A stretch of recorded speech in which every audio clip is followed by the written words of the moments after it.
But you mentioned about how if you're somebody who's running, an AI software tool, you're kind of managing a project, it's project management, and having the technical skills is certainly critical. And I've heard this a lot, like, why bother learning to code? And I'm like, do I want an airline pilot that doesn't know aerodynamics? What are other skills you think are still going to be mattering, in the future?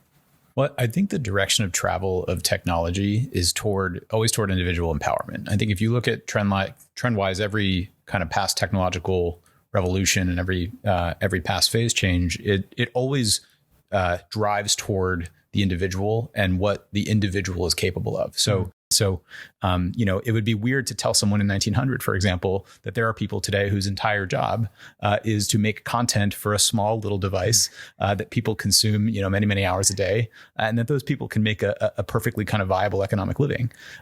It would seem like something that was almost kind of unimaginable that, would exist, but it does. And so there will be that kind of second set of changes and second and third order impacts. But I think that, I always kind of come back to the kind of individual empowerment point of the direction of travel being toward more people being able to do a lot more with a lot less. And then, their labor and their ideas and their creativity creating kind of the downstream opportunity for people that, 20 years ago would have been doing a different job. We're doomed.